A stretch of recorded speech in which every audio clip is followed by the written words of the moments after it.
This is an impromptu podcast because we got all fired up about something. And we're like, we just need to record this podcast because we can't just leave this one in Fathom. Yeah. Forever. So, but first, I want to thank our friends at Share Your Genius for supporting and sponsoring this show from the very beginning. So if you, our friends, want to start a podcast of your own and you don't know who to trust to bring it to life, look no further than our favorite genius team over at Share Your Genius. You hit up Rachel and you tell her Nick and Erica sent you. Please do. Okay. Please do. Okay. What do you want to talk about today? All right. I want to talk about the fourth P in the MP3, and if there is one. And here's what I mean by that. So, bit of context. If you are not aware, what was it, like 6 months ago now? Feels like a while ago, a year ago? A lifetime. A lifetime ago, Nick had a stroke of genius one day. We were on a call preparing for, I think we're doing course material prep for Full Stack Solo, back when Full Stack Solo existed. And Nick just out of nowhere was like, there's only 3 ways that you can even market content. And I was like, make content. And I was like, what are you talking about?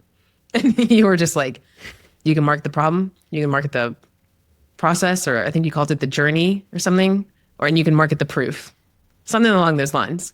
And I was like, are you fucking serious? That's like the smartest thing I've ever heard you say. And you say a lot of smart things. Yeah.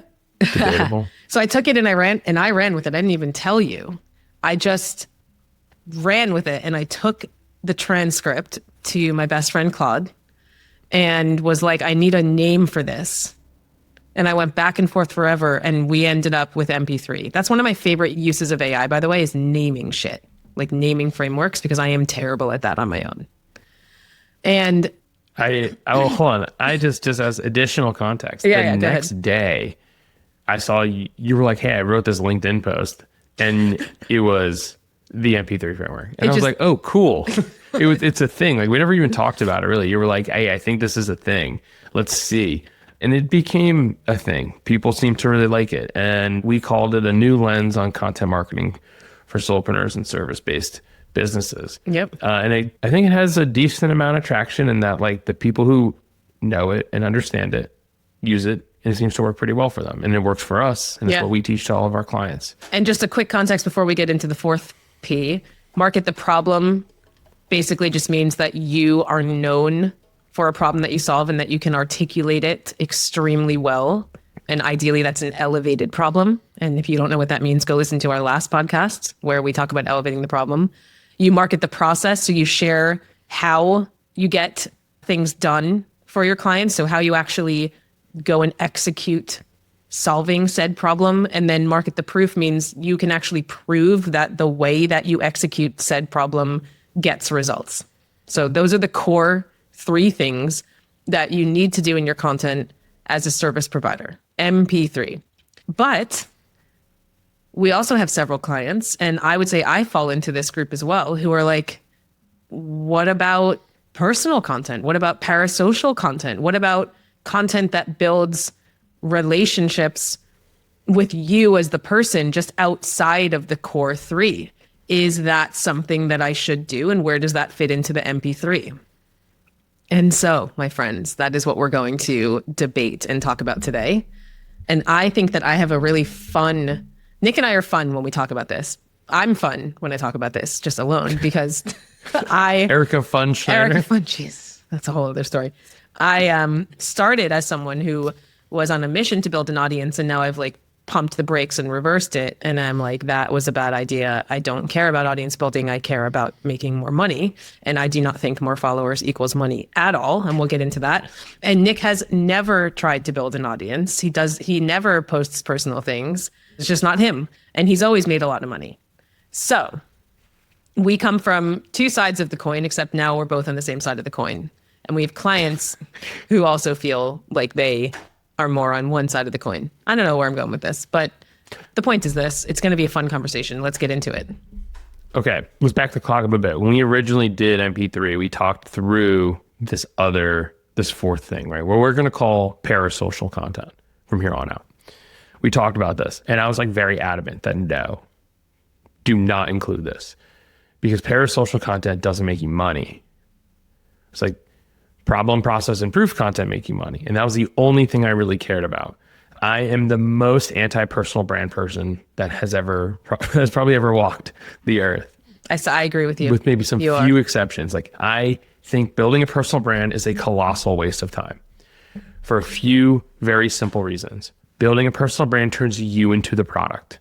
The purpose of a personal brand is to monetize envy, right?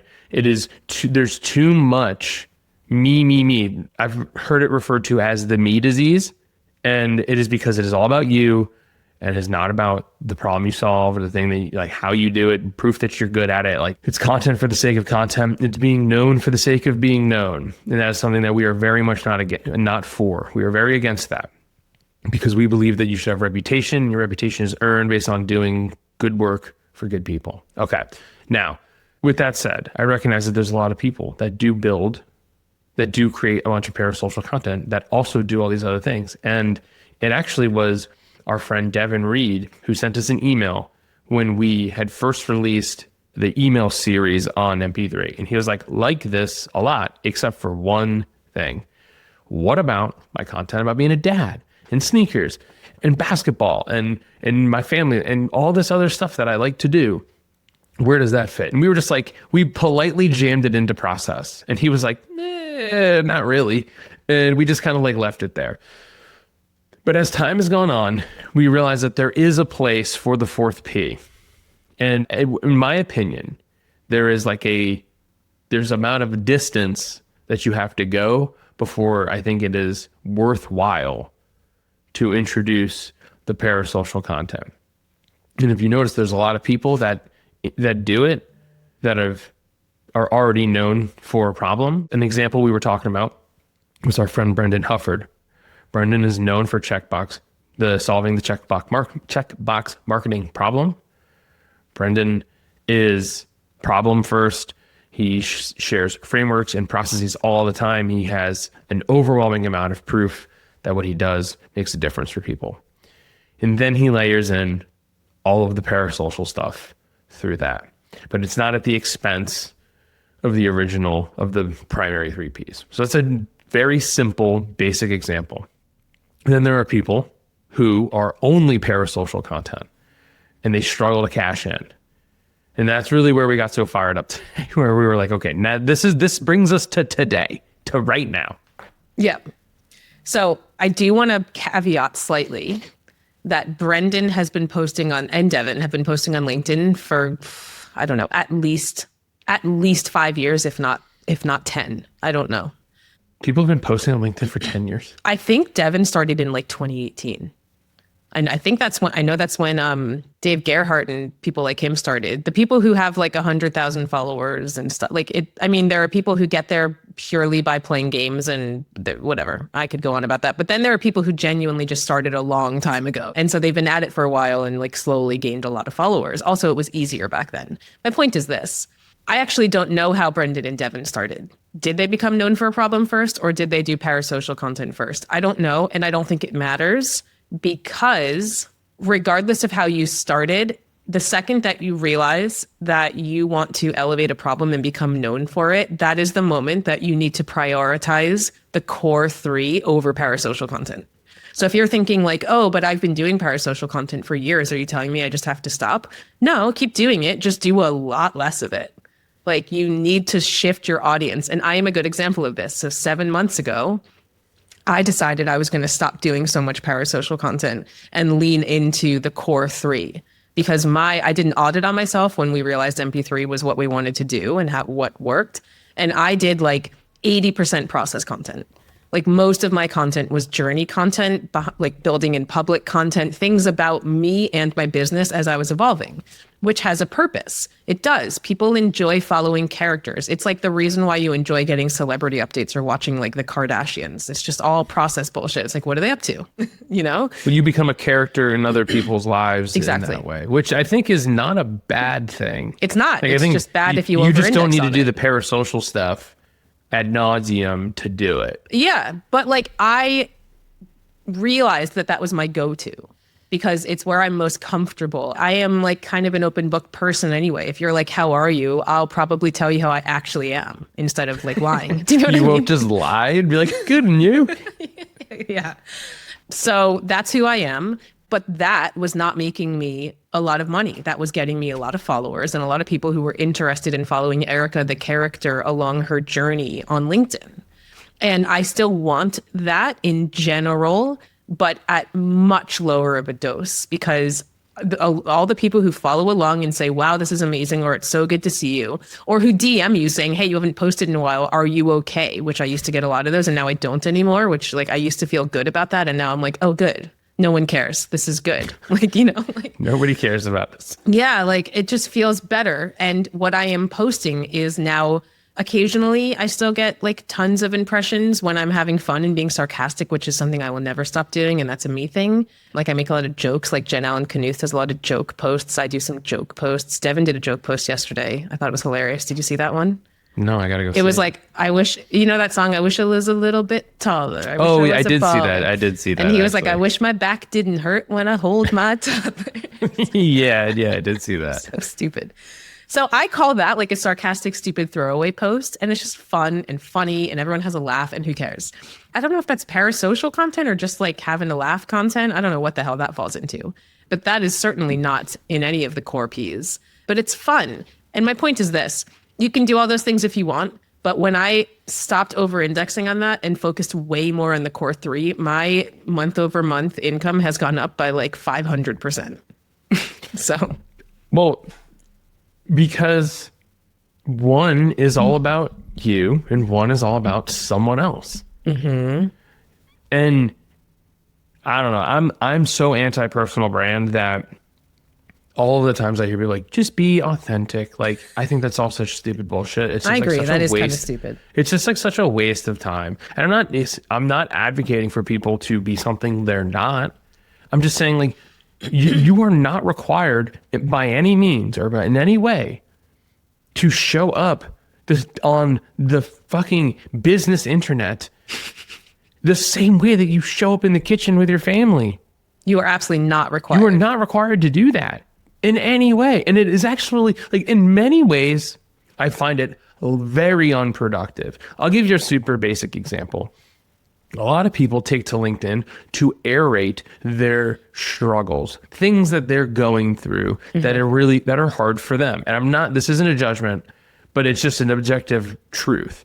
They go there and then they aerate their struggles. And then two really, in my opinion, not great things come from that. Thing number one, potential buyers see that and they go, why would I hire the struggling person? Maybe they're not consciously thinking this, but the posture that you hold or the place that you hold and they occupy in their mind changes. Because the purpose of the proof content is to de-risk the sale.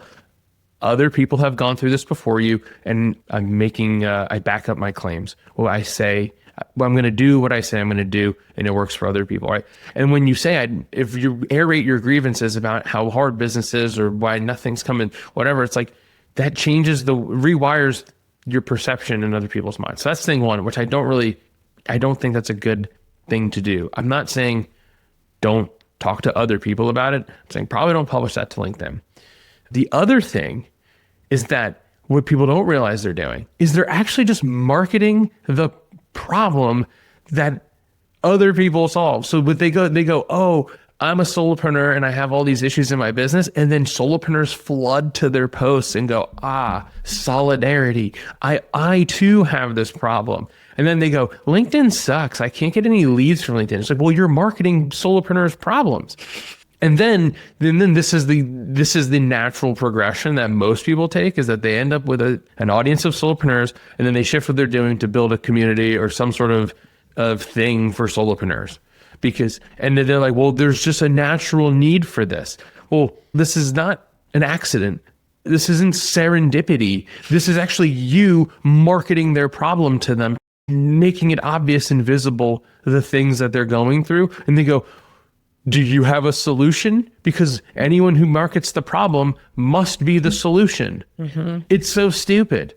And they wonder why they're like, but I want to sell to tech companies and sell my demand gen services to tech companies. Well, you should probably stop marketing your agency problems. Stop talking about those problems, because you're going to get other agencies or other whatevers that look just like you, because they have the problem that you're talking about, not the problem that your business seeks and exists to solve. This is so interesting because I completely agree with you. I think it's very easy to fall into the trap of catharsis. I am struggling. I need to say it out loud. I need my community to come, like, let's chat about it, and then all will be well and I'll feel better.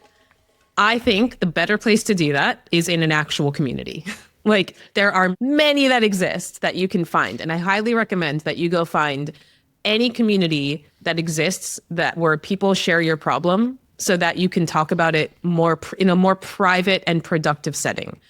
That said, I'm not saying don't ever do it. I've certainly done this before, and it's how I've made a lot of friends online. But it is not what you should be doing primarily. It's okay to be like, shit's hard sometimes. I struggled with this and now I'm not. But to your point, all that does is attract peers. And then you have a follower of peers and you get into an echo chamber of peers, and you are just moving yourself farther and farther away from your ideal client. And instead you are just chatting with your peers online. So I could not agree more. And also, as someone who used to be in-house hiring freelance writers, I was a head of content. If you applied, I would go look at your LinkedIn or your Twitter back then when Twitter was a thing. And if you were just complaining all day about how much you hate your life and your clients and all the things that clients do wrong, like, guess what? I'm not fucking hiring you, you know? So like, there's a huge realism to all of this. Like, if you are here to make money, don't do that very often. If you are not here to make money and you have a full-time job and you just want to bitch all day and make friends on LinkedIn, great place to do it. Oh yeah, you can make a lot of friends. There's like this unintended consequence of parasocial content is a lot of the, here's what I'm going through, here's what I'm experiencing, here's a peek into my life, accidentally attracts all the peers, all the people who have the same problems that you're articulating in that content. And it skews the whole bit. This was the whole reason I never talked about this stuff on LinkedIn in the first place, because I saw the writing on the wall. If I talk all about the problems that I'm facing, then you're just marketing that set of problems. So like, we sell to solopreneurs. I've always sold to solopreneurs. And me doing that, yes, might have pulled in more solopreneurs, but it wouldn't have pulled in the people that I'm looking for. I am the proof of that it does not. Because when I was really struggling and I had no idea what the fuck I was doing before I met you, I did a lot of that. I did a lot of like, I don't know what I'm doing content. And you get all the people who, I don't know what I'm doing either. I made a lot of friends. And then people ask for you to share more about your process and like how you're solving it. And then you write a newsletter about that, or you make a course or whatever the hell. And it just drives your market down market. And again, there's nothing wrong with that if that's your goal. But personally, that drained my energy, and I was doing a lot of sharing and not making a lot of money. Yeah. So, okay, now this is the downside of parasocial content. There's one other downside, which is 100% parasocial stuff. And we see this a lot. I've been seeing a lot of posts from people with big old followings, 10 times the size of anything that I would ever reach, 50, 60, 70,000 followers. And they're like, I'm out on my own now. I've been out on my own for all these months. And they're very transparent, and I respect and appreciate people's transparency in that way. And they're like, here's how much money I've made. And for better or for worse, and again, not a judgment, but like, it's because, and they're like wondering why they're not making more money. And it's like, because it's 100% parasocial content. You're known for being known. That's it. So there's like this downside to not being known or tethering your expertise to a problem versus just being like, I'm a person on the internet. Yeah. And there's usually two paths that then you get pulled to. If you have a lot of people, you went out on your own, or you got laid off, and now you're like, I'm not making money, and you start talking about it. There's two things I see people do. Number one, they start getting offers for influencer deals. They take them, and then that's you sell out. You sell out hard. like hard. That is your life. You're doing all these posts where you're making good money. Like, congratulations. Money is obviously the goal. I'm not judging anyone for, feeding your family. Dude, we're totally money motivated. Like, let's stop hiding. There's no. I love making money. I fucking love money. I'm the sole. I'm the sole proprietor. I'm the sole bread person. I make all the bread. Provider. Yeah. You make the bread. I make the bread. And so I have to make a lot of bread. I got a lot of mouths that need bread. And so I love money, but I've never felt comfortable with that path personally. If that's what you love, great. But you only have, as you always say this, Nick, and I love it, like, you've got like 30 slots a month if you're posting every day, which most of us don't do. If you sell a bunch of those slots, then you become a business that is selling things on LinkedIn. Like, that's your whole business. And then you lose the opportunity. Every slot that you sell, you're losing an opportunity to market the problem, process, and proof and make more money from actually building your own business, which I think is most people's goal. Like, the business of being an influencer is very tedious and not usually a very long game, in my opinion. Yeah. Rand Fishkin said this a long time ago and it really stuck with me, which was like, there's a difference between being an influencer and having influence. Mm-hmm. Mm-hmm. Right? Drop the R and your life changes. Again, influencer, very much me disease, like selling out all of your post inventory to the highest bidder.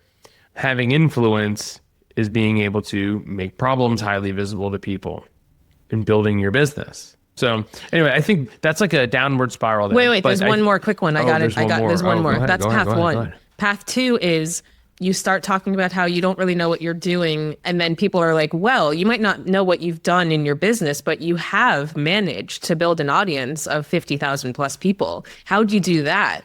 And then you're like, oh, that's an option. And then you start doing cohorts or make courses or whatever, workshops on how to grow on LinkedIn. And so those are the two things that I see people do. And yes, that will make you money and that will get you through year one. But what about years 2 through forever? That's not a business model. Yeah, it's like the allure, or like the allure, whatever. Allure works, yeah. The allure of being a LinkedIn person versus whatever you do is so high. So high. I saw recently that a keynote speaker coach recently shifted to like LinkedIn infographics. Yeah. Again, hey, live your life, make your money. I'm not mad about it. But like, it is interesting to observe these shifts in people. And like there's just a lot of people who specialize in LinkedIn on LinkedIn, which is weird. I don't know. Maybe it's just like the echo chamber that I live in, but like on Instagram and stuff like that, you don't see very many people who are like, I'm an Instagram person for Instagram on Instagram. Like, I don't know. I never really saw I saw a lot of that. I think it's just your algorithm. I guess there's, I don't know. Yeah, there's a lot of the personal branding stuff, just like, it's a trap. It is so much a trap. And so anyway, I think the thing is that don't ever lose sight of building a reputation and becoming known for solving a problem, not for being known for the sake of being known. So that's the downsides of over-indexing on parasocial content, especially very early in the process. Like, this is a key in terms of when you're doing stuff. What we have found is that people tend to get really bored talking about the problem all day, every day, which is fine. And then they start to introduce parasocial content, right? The Brendans and the Devins in this example that we were talking about. They introduce that stuff. And then now all of a sudden they're known for the thing that they do. For Devin, it's content strategy. For Brendan, it's checkbox marketing and content overall, IP. like SEO, content IP, and overall SEO, AEO, stuff like that. When you layer in the parasocial stuff, now you feel like you have a whole view of who this person is outside of the problem, but you know them. The context is always anchored to the problem, right? They're a professional first. They solve this problem first. You subscribe and you read because of that stuff. And then they share some of these other things. Like Brendan recently shared a post about how nothing's possible without his wife's support. Totally agree with that sentiment too. But like, that post, I think, rounds out Brendan as a full human. So he's not just a content robot on LinkedIn. Because you agree with that sentiment and you'll admit that on the podcast. You would rather die than write that post on LinkedIn. And so I want to just make it clear, like, for anyone listening thinking that we are advocating for this fourth P, this is the moment where we stop and say, this is 1000% optional. Like, people don't come to work with you, Nick Bennett, because you talk about things that round you out as a character on LinkedIn. They come to you because you're really damn good at marketing the problem, process, and proof. And you have a very strong reputation for getting shit done well. I do the parasocial content because I am more of a natural creator in terms of my written words. I think you're very creative when you speak, which is why things like that come out on the podcast and you don't shy away from saying that on the podcast. You're just not going to put it down on pen and paper for it to live on the internet in that way. I will. And so you, again, like, you have to figure out, what are you comfortable with? Because I got a question after Brendan wrote that post, and then some person like DM'd me and was like, I saw Brendan wrote this post and I have a question. Like, do you think I should share personal things about my divorce and things? And I was like, I don't know. Do you want to? Step one. Like, do you care enough to share it? Like, would it feel cringe? Yeah. Also, how's business? It's probably very not if decision. Business isn't good. Yeah, probably not if business isn't good. Also, it's a very personal decision. And if it makes you cringe, probably don't. But if you're feeling called to it and you are more of a natural creative, and you describe yourself as that, and you want to do that, and also if your audience kind of vibes with vibes, and they hire people based on vibes, like say you're a coach or like an ADHD coach or mindset coach, like there's a lot of vibes on vibes there, because there's a lot of people out there. And no matter how well you market the problem, process, and proof, people also want to know that they're going to be comfortable in a room with you, opening up and like layering down or whatever. So the connection piece is definitely key. But I don't know. I mean, I don't think it's required. It's not required. Either way. It's not required either way. I don't think it's required. I think it is so much easier, in my opinion, to become known for the problem. People come to you and then they go, I can't shake this idea. Like, I wonder if I vibe with Nick. And then they reach out, they book a call, and then we either do or don't connect, and that's it. And it's like, the vibe check is still very real, and it doesn't really, I think it's like, I don't think I lose any ground by not doing it. You don't, actually. And LinkedIn. This is a good point, because we've had people book discovery calls with both of us because they vibed with Erica on LinkedIn. And then they came to the call, like, we vibed well on the call, but they didn't actually vibe very well with the business that we were going to do for and with them. And so it didn't work. And so, like, vibing with me does not mean money. It just means we vibe, and we'd probably have like a fun time drinking a beer together. But like, you know what I mean? Like, who cares? Like, you know, like, there's plenty of ways to make friends in life. There's only so many ways to make money. And like, you have to keep in mind that making money is the goal here. Like, that is the goal here. Yeah. Losing sight of building the business at the altar of like what works on LinkedIn. And now here's another point, which you have made abundantly clear in your own content, which is the parasocial stuff, the joke stuff, like whatever, makes the LinkedIn algorithm slot machine go ding, ding, ding, ding, ding. And the likes and the shares and the comments are all there, but it doesn't make the cash register go ding, ding, ding, ding, ding. And the stuff, no-K. Moke shows up when you especially market the proof, and those posts get very limited impressions, very limited engagement. But that's when people hit the DMs, that's when people hit the call button. Those are the things that I think are way more important. Now, I'm not saying top of funnel and impressions, like yeah, people need to see this stuff. But again, back to the root of our entire business philosophy, it's like, you don't need 1 million people. You hardly need 1,000 people. You hardly need 100 people. You don't need a ton of people to see your stuff and for it to click and them go, this person gets it. I'm going to reach out. So hard to not care when everyone around you cares about the vanity things that we can see, because we are humans and we thrive on community and validation, and it is intentionally scientifically structured to make us want more of it. These algorithms, like, it's so important to validate the fact that it's okay to care, But then also, like, if you need to put a freaking sign up on your computer that says, but who actually cares because it's not going to make me money, like, do it. Because it doesn't actually matter. It feels so good. And then you wake up the next day and you're like, oh shit, I got to go to the casino again and win the slot machine. And it's just a spiral to nowhere. I promise you, I have been there. I've gone viral many a time. It feels really good. And then you feel empty afterwards because nothing actually changed. Yeah, 1 billion %. And again, this is why I feel it is necessary to highlight the fact that people will listen. Well, it's easy for you to say, Erica, with your 45,000 followers. And the point is, like, you show the post that got 5 likes compared to the post that got 1,000 likes. You know, which one made me money? Let me answer a couple FAQs because I've talked about this publicly recently because I can't help myself from marketing the freaking process. And people have said, if you could go back and do it again, would you not build the audience? Like, would you just start with the MP3? And my answer is absolutely. I would not build the audience. I don't regret anything that happened because it got me here. But if I knew that I was going to end up here, I would 1,000% not sell low ticket courses, not build an audience of a bunch of people that wanted to learn from me that were never going to give me money, not try to go the route of building the personal brand that made me feel good and validated myself. It is truly unnecessary. Truly unnecessary.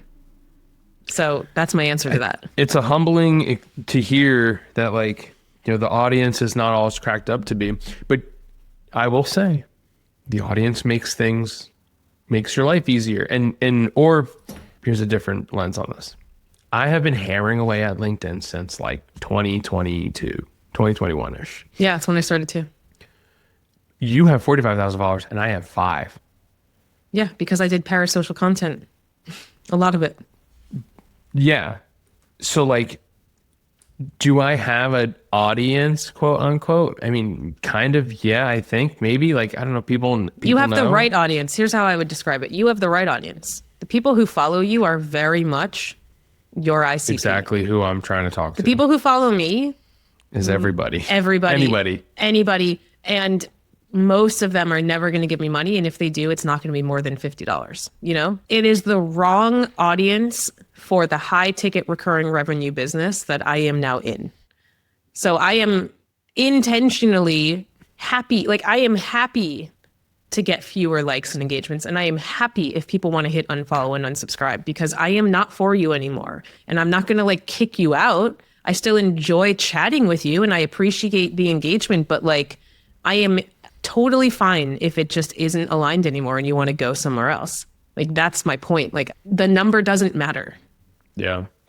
I think I want to be clear about something, which is, like, we're talking a lot about, like, if it being a little ruthless with the if it doesn't make me money thing. It's not that this is a transactional experience or like hyper transactional process. It's just like, we have to be clear about what we're doing, right? About what we're doing as we create content. What is the purpose of it? And it is not to just go to the end of the week. It is to build something that matters. It is to build something that is a more durable, and it should be much more intentional than just like haphazard, like getting an itch and feeling like I'm just going to type up something random today. Not that I'm the most planned out content person in the entire world. Like, I kind of plan it I mostly plan the content that goes out day by day. And that's why a lot of content doesn't go out most of the time. But I will say is that when the content goes out, it's because it is, like, anchored into one of those 3 Ps, and I make sure that I make it count. So to your point earlier, it's like, most people don't realize that you only have so much inventory in terms of how much you can post. Now, us mere mortals who post, like, if you post 5 days a week, Monday through Friday, you have 22 posts in a month. All of a sudden, you're like, holy shit, there's really not that many posts. Now, if some people try to sell off some of that inventory of sponsored posts, now you're losing 25, 30, 40% maybe of your inventory. That's crazy. Most people, let's ramp it up. Maybe you're posting every day, which is a lot of content, and the vast majority of people can't create that much content. but that's 30 posts a month. Still, that's not a ton. And then some people might post a few times a day. Now the quality, like you're not posting bangers all day, every day, multiple times a day. You might post something and then you post a shower thought, and that shower thought devours. It just like totally shoots your actual interesting content in the face, because the shower thoughts are funny and that's probably going to get more traction. I really encourage people to stop and think about, what are you actually getting from LinkedIn? Like, what are we doing here? What are we doing here? If you're doing the shower thoughts and the memes and all of that, to me, I hope you're selling memes. Yeah. To me, that says that you're a meme factory. You enjoy it. You're more of a creative type of person. And you also enjoy the engagement, right? And that's okay. There's nothing wrong with that. But it's just like, you have to be careful, because it is very easy to enjoy the engagement. And then you go to the casino the next day and you're like, I got to get engagement. I got to do the slot machine. And then all of a sudden you look up a month later and you're like, oh, whoops, I didn't do any problem process proof content. And I really need another client. And then you're going to be like, let's market the problem. And your meme content got 200 likes and your market the problem post gets 10. And then you feel shitty about yourself because it, quote, didn't perform. And it's just such a stupid trap. Like, everything's made up and the points don't matter, right? There's no such thing as LinkedIn jail. There's no such thing as like content that does, or performance is not a metric. LinkedIn doesn't measure content performance. You know who measures content performance? Your bank account. The only people that ever ask you about your impressions are people who want to sell. They want you to do something for them. Personal brand slot buying. Hey, can you do this? How many impressions do you get? Cool, they care. The only other people who care are CEOs of growing SaaS companies, because they are purely there for ego. Like, those are the people who care. No one else should actually care. And if they do care, then they don't understand, in my opinion, the purpose of content.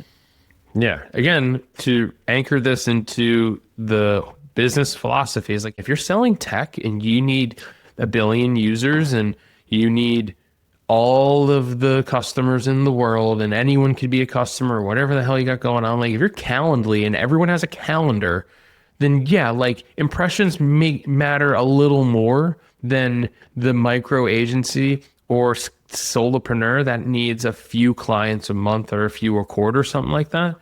It's just a different thing. And so we have to recognize what we're doing here and the type in the game that we're playing. I just am not interested in, I don't care. And if LinkedIn measures it, it's probably the wrong thing to track, because LinkedIn is going to measure shit that serves them, not you.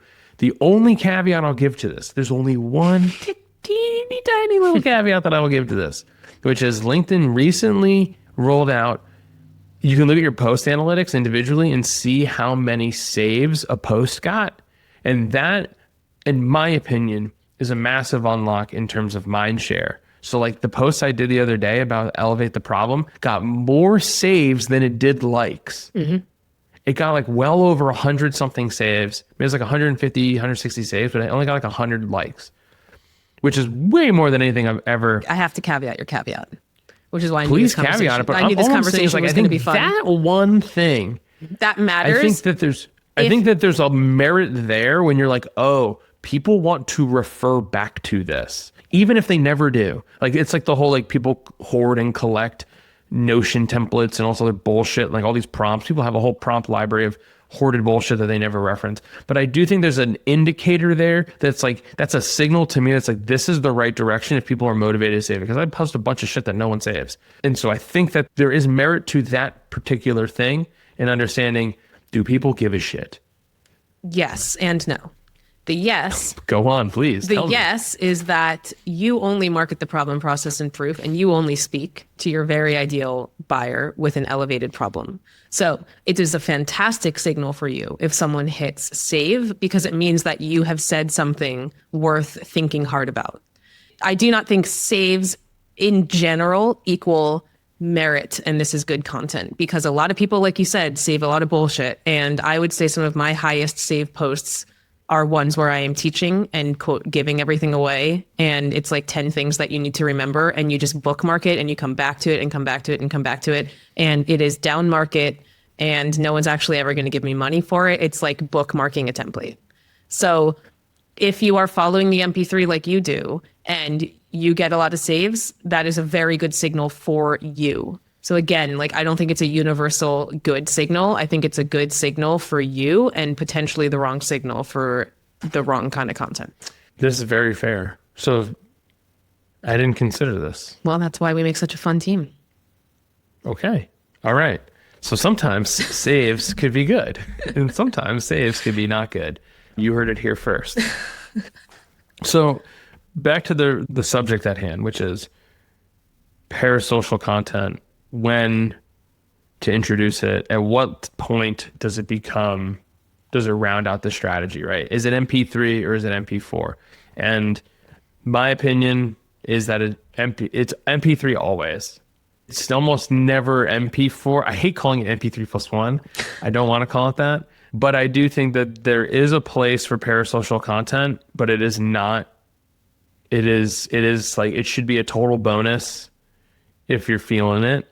And when we talk about what should I write about, how do I create content that makes me money, that grows the business, that achieves the goal, understanding that the goal is to become known for a problem you solve, to build a business, MP3 all day. Yep, all day. You could never post another thing. And you get, I think one of the first things you said to me when you audited my content, you're like, you have never shared a personal anecdote in your life on LinkedIn. And it's true. And you don't need to. I think I shared an anecdote. Hey, did you see Anthony Pierri's posts from Fletch the other day? Anthony Pierri is such a good use case of this. He has 75,000 followers, and he was like, I have 75,000 followers, and I've never shared a personal thing about myself in my goddamn life on LinkedIn. Like, he is another proof that you can have both. You can grow an audience by becoming extremely well known for a problem that you solve. He also leans hard into infographics, which makes his content very digestible. So there's like a couple little things there. He's funny. So he does the sarcastic posts. Again, like, I don't know where that falls into. Yeah, a lot of shit posting. He does shit posting, which I ding, think he's ding, bored. Ding. Yeah, he just gets bored sometimes. But he doesn't share personal things ever. And then in that post, he was like, my brother, though, shares things about his family all the time. And yeah, maybe I make fun of him, but it works for him. Like, so it was a good post about how he doesn't do it, but his brother does. And again, I think it speaks to like our point. Do it if you want. Don't do it if you don't want. It's unnecessary. Like, the end. That's it. That's it. Yeah, I think Anthony's post is a great example of this, right? He said, I have 75,000 followers and I've never posted a selfie, told a personal story, or used a life event to illustrate a point about B2B marketing. For anyone who's on the fence about posting because they don't want to share personal anecdotes, pictures, etc., you literally do not have to do these things. Like, there you go. There you go. You just don't have to do it. You just don't. Another one that the first person I noticed this happening with was Chris Walker years ago when he was building Refine Labs. It's like, this dude doesn't talk about his life. I think I've heard him share one thing about his life on LinkedIn ever, and that was that he had a dog. I think that was like the only thing. And like someone was like, oh, like, tell me about yourself, or like, what do you do when you're not working? And he was like, what do you, like, I'm not going to spend my free time watching TV. He's like, I don't know, I have a dog. Like, what do you want to know? And I was like, it wasn't even on LinkedIn. I think it was a podcast. I think, so further illustrating the point.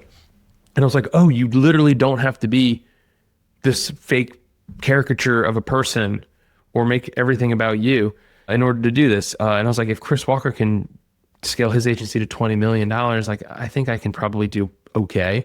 Anthony and Rob are another great example. And they're like, they're content machines, sharing nothing personal. I think the last thing they shared was around 1.5 million. It's bananas. Honestly, like, I know I bring her up every week, but I really like the way Jen Allen-Knuth does it. She is hard on MP3, and occasionally, like, it's Thanksgiving tomorrow. I see a lot of people that never share parasocial things, like, pop up with a picture of their family on Thanksgiving, and they're like, I'm grateful. You know, like, that's an option for you. If you're like, hey, what if I want to try sharing something? If you're not sure, do it on a holiday. Dude, I don't even share pictures of my kid on Instagram. No, I will never share pictures of my family online. I think that's a terrible idea. I think Jen Allen-Knuth is a fantastic example of this, but she uses the parasocial thing in a different way, because she's not necessarily... She uses it for good.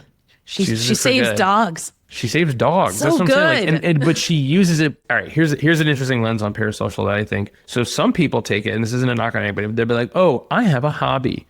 And I like to play the guitar. And when I'm not working, I play the guitar. And people are like, oh, whoa, you are a real human person. But Jen is like, when I'm not working, I'm saving, like, here are these amazing dogs. Yeah. And they need a home, right? It's the same way that we talk about market the proof. When we go, the proof is not how awesome you are. The proof is about how amazing the client is, what amazing thing they did, or you celebrate their success, not your ego.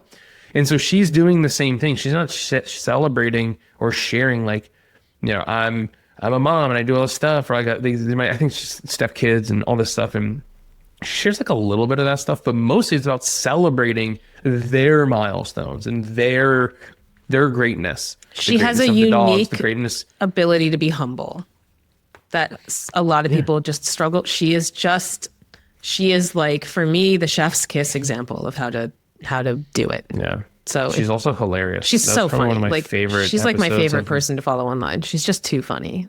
She's the analogy goat. She's one of my favorite episodes of 1000 Rounds was interviewing Jen. I mean, there's very few episodes of that podcast where it was just straight laughter like the entire time. And I think it was like her and Kaylee Edmondson. It was like I was just laughing my ass off the whole time. But anyway, the point remains, which is there's a lot of different takes on parasocial content. And there's the cult of personal brand that believes that you must do this or you must be your authentic self and all this other bullshit. It's just not fucking true. You can do anything you want. There are no rules. Everything's made up and the points don't matter. It is our belief and our opinion that having done this for ourselves and done this for well over 100 people at this point, is that if you market the problem, process, and proof, you are good to go. If you want to layer another shit, there's a variety of ways to do it. You can take the Jen Allen-Knuth approach. You can take the Brendan Hufford approach, the Devin Reed approach. I don't care what you do. You can layer it in if you just get bored and you feel like, I don't know, I'm just going to I feel compelled to write this other thing. Have at it. No one cares. No one's judging you. The only thing that matters to us is that the work you do amounts and helps you achieve your goal. So if the content you create allows you to earn the income you want, fucking whoop-de-doop-de. We've done it. Whoop-de-doo. We have achieved. Whoop-de-doop-de. We have achieved, we have reached the top of the mountain. At that point, I do not care. Yeah. But the thing is that the patterns we see is that parasocial content, if you were over-rotate on it, does not allow you to reach your business goals, your financial goals, your personal, whatever the goal is. Right? MP3 does. If you're selling services, that's it. The pattern is clear. I don't know how to make that any more clear. I think we just have to say it over and over and over and over. I think that's it. I think I've just made it clear. I think we've made it clear. But I am so fired up about this. I can't wait to... Let's land this plane. Let's land the plane. Because it's final thoughts before we call it a day. Just back there, you said no one's going to judge you. And I just actually want to let you know that not everyone, somebody will judge you and you have to not give a shit. We helped someone do MP3 and he was like, there's someone in my space that's like, you talk about your business a lot. And my response to him was, who fucking cares? Like, who cares? Somebody always has an opinion on your LinkedIn content. It'll pop up out of nowhere. It'll be some peer or some friend or family member. Like, everyone has an opinion. Who cares? Are you making money? Are you not making money? Do you have money in the bank? Are you happy? Like, are you happy? Are you not happy? Like, it is impossible to do LinkedIn in a way where nobody will judge you. So just like know that, and who fucking cares, and just do you. That's my final thought.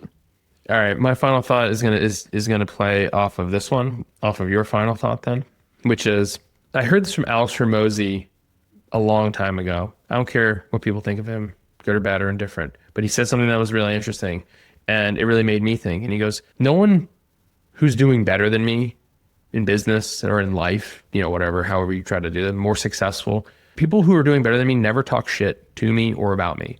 It's always people who are trying to come up. They're always trying to swing up and talk shit about me. And he used like people above me or people below me. I don't know, like however you want to describe it. But it's always people trying to punch up and no one's ever like punching down.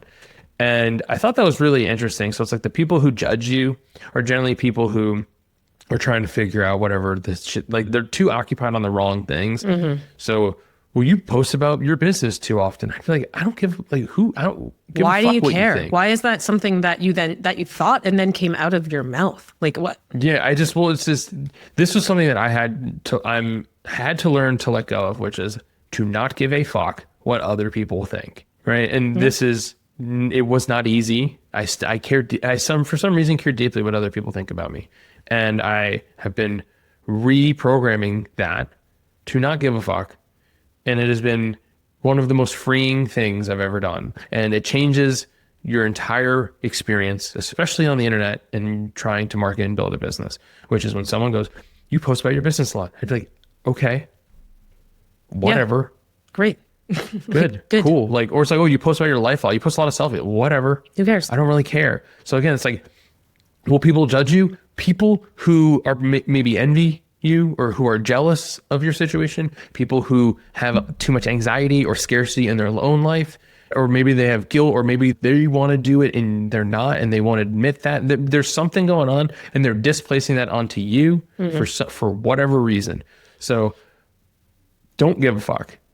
That's my take. It's like, try your hardest or reprogram that belief and truly learn, truly feel it in your bones. That's like, whatever. Like, I've had to learn to let go of judging people. It's like, sometimes things fly out of your mouth and you go, that was a judgment. That's not right. That's fucked up. Like, why? I don't want people judging me, so I'm not going to judge other people. There are things that I go, I wouldn't do that myself. That doesn't make them a bad person. That doesn't make what they're doing right or wrong. It's just, it is what it is. It is what it is. It is what it is. So the only thing we're all going to judge everyone on is if you copy someone else's content word for word and you don't hat tip them. If you straight up steal shit from people, I mean, I will judge you. That's just a waste That's of a dumb time. fucking thing to do. I feel like we're just going to call you out on doing dumb shit. I don't think that's necessary. Very unnecessary. Stealing people's IP is actually the dumbest thing you can do, because someone else is going to be like, hey, wait a minute. Isn't that this other thing? Yep. Did you just steal that from other people? Thankfully, that's never happened to me. It's happened to me twice. It's a weird feeling. It is. I'd be like, why did you think this was a good idea? I saw someone post about this where they saw someone took their stuff, straight ripped it off. And instead of being like, yo, what the fuck? They DM'd them and they were like, why'd you think this was a good idea? Yeah. And they were like, I didn't know what else to write. Like, they like opened up about it and they were like, I don't know. Like, I just did it. I didn't know. I was like, oh, wow. I saw something yesterday where someone did that and the answer was, oh, my bad. Like, I don't do my own content, so someone else must have just done it. It's like, well, then tell that person not to do that. Like, that's a bad look. Anyway, whatever. Let's land the plane. The point is this. Let's land this plane. People are going to judge you. Who cares? And also do what you want on LinkedIn. Wow. That's it. And that's how all for that. Hope you enjoyed this roller coaster. Yep. I know I did.